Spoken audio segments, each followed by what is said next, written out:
the letter that was never sent. Emily lived in a small town by the sea. Every morning she opened the little bookstore where she worked. The shop was quiet, filled with the scent of old pages and the sound of soft music. She loved this place. It felt like home, calm, safe, and full of stories. She lived alone in a white house on the corner of Maple Street. It had blue windows and a small garden that she took care of every weekend. People in town knew her as the quiet woman with kind eyes. She smiled often, but not many people knew what she felt inside.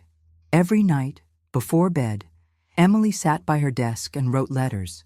She wrote about her day, her memories, her dreams, but she never sent them. All the letters were kept in a wooden box under her bed. Some were addressed to her parents who had passed away. Some were to people she once loved, and some had no name at all. She had a simple life. Wake up, open the shop, talk to a few customers, walk home, make tea, write. There were no big surprises, no new faces. She didn't mind, but sometimes, when she looked out the window at the sea, she felt something was missing, something important. One afternoon, everything changed. One gray morning, Emily unlocked the bookstore and found a man standing outside. He held a paper bag and looked a little lost. "Hi," he said with a shy smile. "Is this the only bookstore in town?" Emily nodded. "Yes, it is. You're new here." The man introduced himself as Daniel. He had just moved into the house next to hers. His wife had passed away 2 years ago, and now he wanted a quieter life. His daughter lived in another city, and he needed a fresh start. That day, Daniel bought a novel by Charles Dickens and a poetry book. "I used to read a lot with my wife," he said. "I'm trying to start again." Emily smiled softly. She didn't say much, but something about him felt familiar. Not his face, but his silence. A silence that held stories. Later that evening, as she watered her garden, she saw him again. He waved from his porch. She waved back. From that day on, Daniel became a regular at the shop. He always came in the morning, asked for book suggestions, and stayed for a few minutes of conversation. They talked about stories, the weather, the sea. It wasn't much, but it was more than before. As the days passed, Emily and Daniel started to talk more.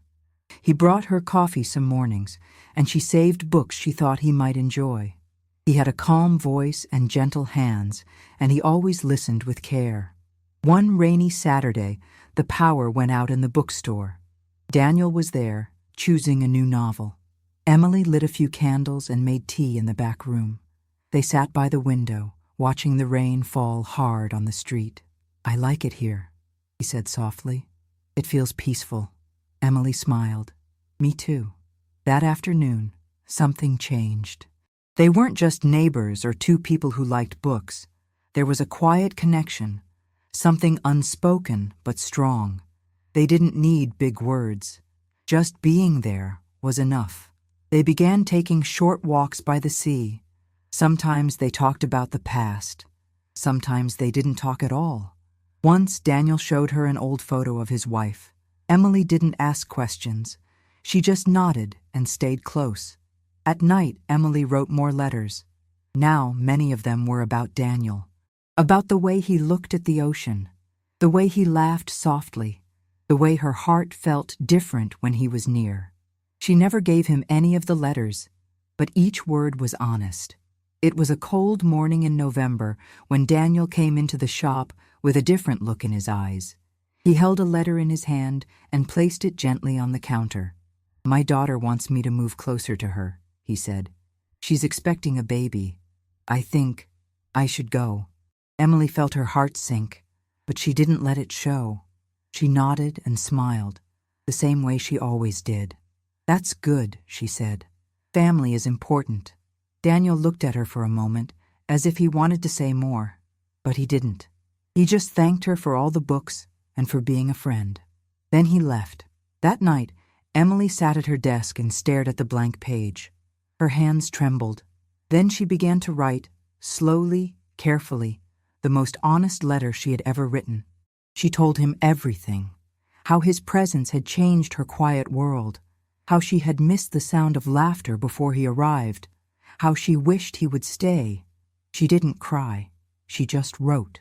When the letter was done, she folded it and placed it in the same old box under her bed. The box was full now, dozens of letters, all unsent. The next day, Daniel moved away.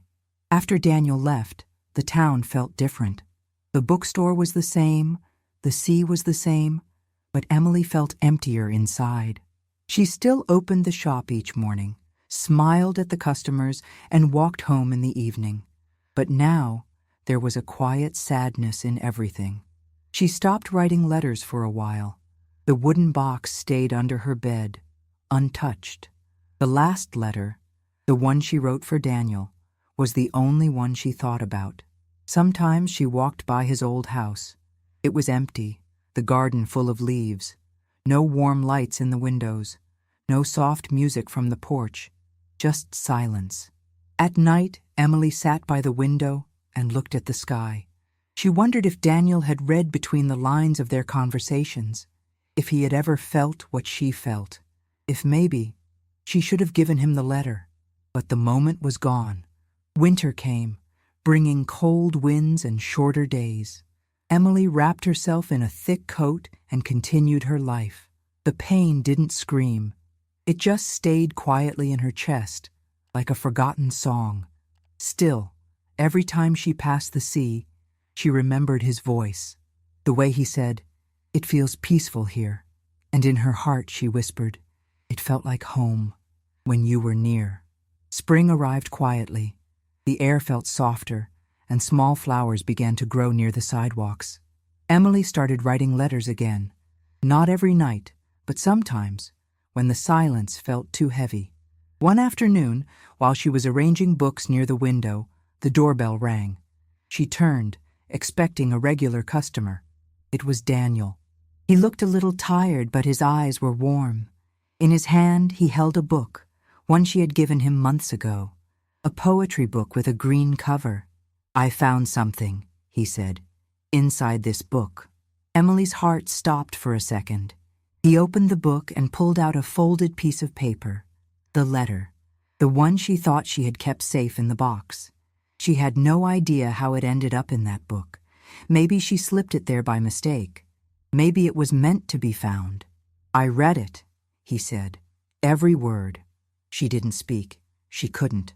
"I came back," he continued, "because I wanted to tell you something, face to face." He stepped closer. I felt the same. I just didn't know how to say it. Tears filled Emily's eyes. The bookstore, the sea, the old streets, they all seemed to pause for that moment. Daniel smiled. "So, do you have time for a walk?" She nodded. And this time, when they walked by the sea, there were no questions, no silence. Just two people who had finally said what needed to be said. From that day on, things felt lighter. Emily and Daniel didn't rush. They took walks, shared quiet dinners, read together in the bookstore. Life wasn't perfect, but it was real, full of small moments that mattered. One evening, they sat in the same cafe where they had talked during the early days. Daniel reached for her hand across the table. "I'm glad I came back," he said. Emily smiled. "I'm glad you found the letter." They didn't speak much after that. They didn't need to. Later that night, Emily opened the wooden box under her bed. She looked through the old letters, one by one. So many words she had never shared. So many feelings left in silence. She kept the letter that brought Daniel back, but for the first time, she threw the others away. Gently, with no regret. She didn't need them anymore. From then on, every time she wrote something from her heart, she made sure to send it. Because she had learned something important. Sometimes, one letter, just one, can change everything. And if this story touched your heart, don't forget to like this video and subscribe to the channel for more emotional stories in English. Thank you for watching. See you next time.